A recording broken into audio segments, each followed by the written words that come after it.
नमस्कार, स्वागत है आपका पॉलिटिकल पंचायत में। मैं आपके साथ दीपक कुमार। और जिस बात का इंतजार था आखिरकार वो घड़ी आ गई, यानी कि पंचायत चुनाव और नगर निगम के चुनाव, जिसको लेकर विपक्ष काफी दिनों से हल्ला मचा रहा था। सरकार पर कई तरह के सवाल उठ रहे थे, लेकिन इस चुनाव में मजेदार बात यह रही कि जब ओबीसी आयोग की रिपोर्ट आई, लॉटरियां निकाली गई, तो लॉटरियां में कई सीटों के समीकरण कहीं ना कहीं बदले नजर आए। सीटों के समीकरण कुछ ऐसे बदले हैं कि हनुमान बेनीवाल को भी इस बार ज्यादा मेहनत करनी पड़ेगी, तो ज्योति मिर्धा को भी ज्यादा मेहनत करनी पड़ेगी। तो हम कुछ सीटों की बात करेंगे जिसने थोड़ा सा बदलाव आपको देखने को मिलेगा। बदलाव मतलब कि जो सीटों का समीकरण था वो कहीं ना कहीं चेंजेस देखने को मिलेगी। लेकिन उससे पहले एक खास तस्वीर ये, जहां आपको असदुद्दीन ओवैसी और हनुमान बेनीवाल आपको एक साथ नजर आ रहे होंगे। ये तस्वीर संसद के सत्र खत्म होने के बाद की है। दोनों ने कहा कि ये शिष्टाचार मुलाकात थी, लेकिन पंचायत चुनाव से पहले इसे शिष्टाचार मुलाकात नहीं माना जा सकता। उसका कारण यह है कि एआईएमआईएम भी इस बार राजस्थान में पुरजोर तरीके से चुनाव लड़ने के मूड में है, और हनुमान बेनीवाल ने भी ऐलान कर दिया है कि लगभग वो पूरे राजस्थान में चुनाव लड़ेगी। बाकायदा बेनीवाल ने अपनी जो टीम बनाई है वो भी सोशल मीडिया पे शेयर की थी कि कौन किसको कहां के क्या जिम्मेदारी दी गई है। अब अगर जाट और मुस्लिम एक साथ आपको नजर आएंगे तो कहीं ना कहीं कांग्रेस और बीजेपी दोनों को झटका मिलने वाला है। कारण क्या है कि अगर मुस्लिम वोटर्स असदुद्दीन ओवैसी के साथ नजर आते हैं तो कांग्रेस को नुकसान होगा, और जाट वोटर्स अगर सारा का सारा शिफ्ट अगर आरएलपी की तरफ होगा तो बीजेपी को नुकसान होगा। तीसरी तरफ तस्वीर है राजकुमार रोत की, जो कि इस समय पे सबसे बड़ा आदिवासी चेहरा है बांसवाड़ा डूंगरपुर में। और अगर आदिवासी चेहरा भी इनके साथ मिल जाएगा तो उस इलाके में भी इसका प्रभाव देखने को मिलेगा, क्योंकि अभी तक जो तीसरे मोर्चे की बात राजस्थान में आज सामने आती रही है, उसको लेकर हनुमान बेनीवाल लगातार बयानबाजियां कर रहे हैं, भाषण दे रहे हैं अलग अलग जगह पे। अब अगर ये तीसरा मोर्चा कुछ इस तरह बनेगा तो कहीं ना कहीं समीकरण तो हिलने वाले हैं। खैर, आगे बढ़ते हैं। पंचायत चुनाव की बात करें तो इस बार नागौर, सबसे पहले नागौर की बात इसलिए क्योंकि जिन्हें नहीं मालूम उन्हें बता दें कि नागौर से ही पंचायती राज व्यवस्था की शुरुआत हुई थी, नहीं पंचायत चुनाव की शुरुआत हुई थी। अब नागौर में खेल क्या हुआ है कि इस बार जिला प्रमुख की सीट जो है वो एससी ओपन के लिए है।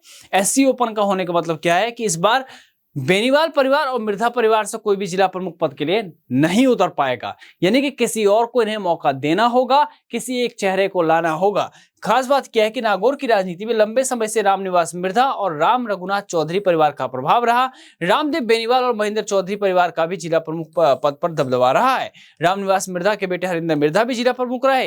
रामदेव बेनीवाल के बेटे हनुमान बेनीवाल की पकड़ इस समय सबसे ज्यादा मजबूत वहां पे मानी जाती है नागौर के अंदर। तो कहीं ना कहीं इस बार एससी ओपन होने के कारण, एससी ओपन होने का मतलब यह है कि शेड्यूल कास्ट से ही कोई भी महिला या पुरुष कोई भी यहाँ पर प्रधान बन सकता है।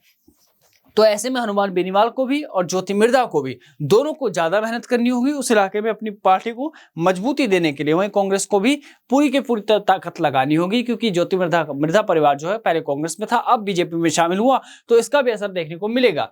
अब बात करें नागौर के ही नगर परिषद का चेयरमैन, तो वो गया है ओबीसी के हाथ में। अब जिनको नहीं मालूम उन्हें बता दे कि देखिए, आपको बता दें कि नागौर जो है यहाँ पे 60 वार्ड होंगे और जिले की सबसे बड़ी नगरीय इकाई है, तो ये गया है ओबीसी के हाथ में।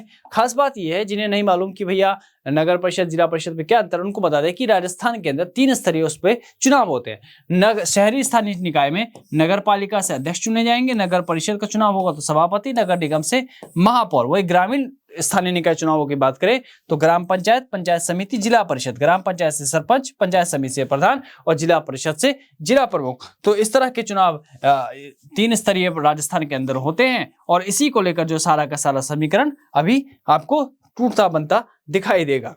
अब आगे बढ़ते हैं। जैसा खेल नागौर में हुआ ऐसा ही कुछ हुआ है जैसलमेर के अंदर। जैसलमेर में क्या हुआ कि जिला प्रमुख की जो सीट है वो इस बार चली गई है एसटी ओपन में। अब एसटी ओपन में जाने का यहां पर क्या असर पड़ेगा, अब इसको समझ लीजिए।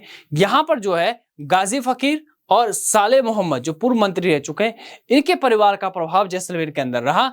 परिवार 3 बार जिला प्रमुख बना। जिला प्रमुख पद पहली बार एसटी वर्ग के लिए आरक्षित हुआ है, तो जिसका असर कहीं ना कहीं देखने को मिलेगा। अब 21 सदस्यीय जिला परिषद में कांग्रेस के 12 और भाजपा के 8 सदस्य थे, लेकिन कांग्रेस की अंदरूनी गुटबाजी के चलते 4 सदस्यों ने बगावत की। भाजपा ने निर्दलीय के साथ मिलकर प्रताप सिंह सोलंकी को जिला प्रमुख बना दिया। ये तो था पिछली बार का हिसाब किताब, लेकिन अगर हम इस बार के हिसाब किताब को समझें, क्योंकि इस बार जो है सीट एसटी ओपन होने के कारण क्या होने वाला है कि 21 में से संभवतः 1 या 2 वार्ड ही जो है वो एसटी के लिए जाएंगे, क्योंकि यहाँ पे संख्या भी कम है एसटी की। अगर मतलब उसकी बात करें जातिगत समीकरण की, तो एसटी कम होने के कारण यहाँ पे 1 से 2 वार्ड ही जाएंगे। अब जो वार्ड जाएगा वो किंग मेकर वार्ड होगा, यानी कि जिस दल के पास निर्णायक एसटी वार्ड जाएगा वही किंग मेकर बनेगा। इसलिए नए चेहरों की तलाश भी करनी होगी। पुराने दावेदारों को इस वजह से झटका मिला है, क्योंकि 21 में से 11 सीटों का बहुमत जुटाने के लिए नहीं, बल्कि उस एक सीट पर काबिज होना भी इस बार सबसे बड़ी चुनौती होने वाली है। एसटी ओपन है, तो इसका एक फायदा यह है कि महिला या पुरुष दोनों में से कोई भी एक हो सकता है, यानी कि कांग्रेस और बीजेपी दोनों को काफी मेहनत करनी पड़ेगी अपने आप को साबित करने के लिए इस सीट के ऊपर। तो यह असर इस बार होने वाला है। अब बात कर लेते हैं भरतपुर की। भरतपुर मुख्यतः जाटों का इलाका माना जाता है। महाराज विश्वेंद्र सिंह का राजनीतिक दबदबा भी देखने को मिला है, लेकिन इस बार क्या हुआ है कि भरतपुर जो है वहां पे लॉटरी में जो सीट गई है वो एससी महिला की तरफ गई है, यानी कि जो राजनीतिक प्रभाव विश्वेंद्र सिंह, पूर्व विदेश मंत्री नटवर सिंह और कुछ प्रमुख राजनीतिक प्रभावों का यहाँ पर प्रभाव रहा, उन्हें अब दोबारा से मेहनत करनी पड़ेगी। या मेहनत क्या करनी पड़ेगी, एक नए कैंडिडेट को ढूंढ के लाना होगा। पिछले 20 सालों से अधिकांश बार बीजेपी या उसके समर्थक जिला परिषद पर काबिज रहे। पिछले चुनाव में कांग्रेस सदस्यों की क्रॉस वोटिंग ने चुनावी समीकरण बदल दिए थे, तो इस बार भी कहीं ना कहीं चुनावी समीकरण थोड़े से बदले बदले से नजर आएंगे, क्योंकि इस बार जो सीट है वो एक तो एससी, ऊपर से महिला, यानी कि दोनों तरफ से इनको साधने वाला कोई चाहिए होगा, यानी कि जो मेहनत है वो दोगुनी करनी पड़ सकती है। बात कर लेते हैं बांसवाड़ा की। बांसवाड़ा सीट बड़ी खास सीट है, हॉट सीटों में से एक रही।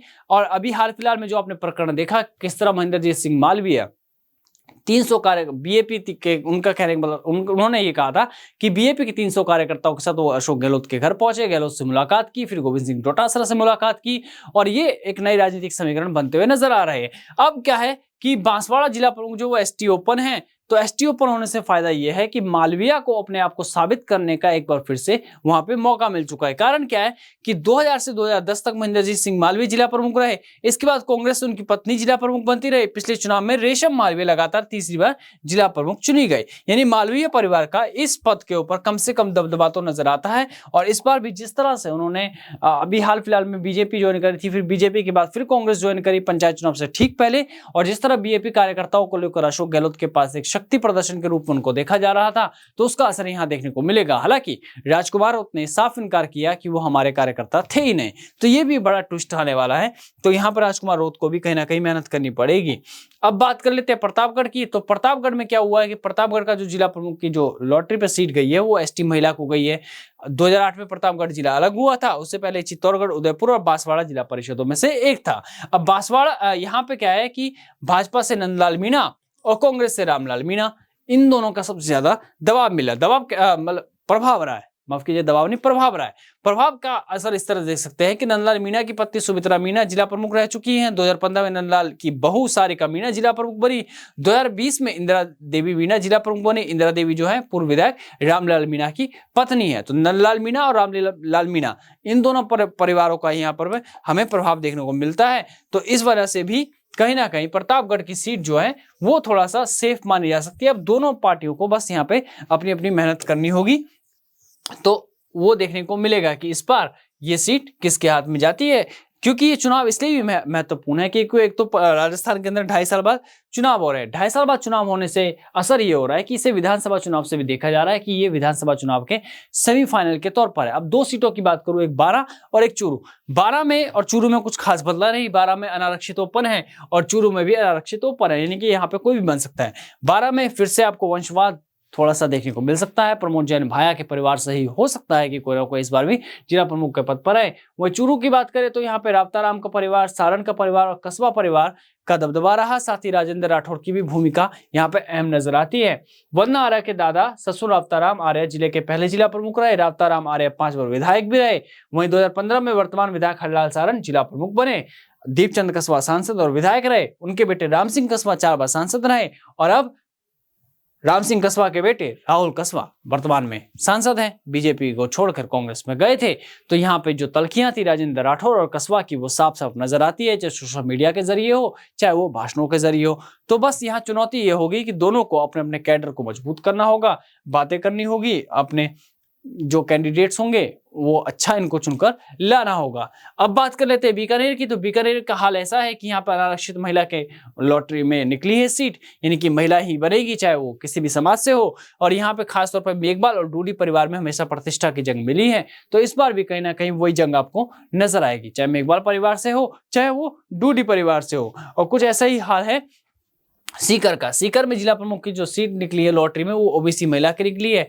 यहाँ पर भी दो परिवारों के दावेदारों को मौका मिलता है, एक रामदेव महरिया, एक नारायण सिंह का परिवार का यहाँ प्रभाव रहा। वहीं बाजोर परिवार से जिला प्रमुख इस बार नहीं बन सकेगा। हालांकि भाजपा के प्रेम सिंह बाजोर जो है उनका मजबूत प्रभाव देखने को मिला। पिछली बार 2 बार बाजोर ने भाजपा का जिला प्रमुख बनाया। तो इस बार चुनावी समीकरण कहीं ना कहीं बदलते हुए नजर आएंगे, क्योंकि इस बार जो लॉटरी में जो सीटें निकली है उस वजह से जो पुराने दावेदार थे, अब वो उनको ज्यादा मेहनत करनी होगी, नए दावेदारों के लिए नए चेहरों की तलाश करनी होगी। तो ये सारा का सारा इस बार जो लॉटरी के जरिए खेल हुआ कि थोड़े से समीकरण बदले बदले से नजर आए। अब इसका असर क्या होगा आने वाले चुनाव में, ये देखने वाली बात होगी। आप भी हमारे साथ बने रहिए। मैं दीपक कुमार, आप देख रहे थे पॉलिटिकल पंचायत। नमस्कार।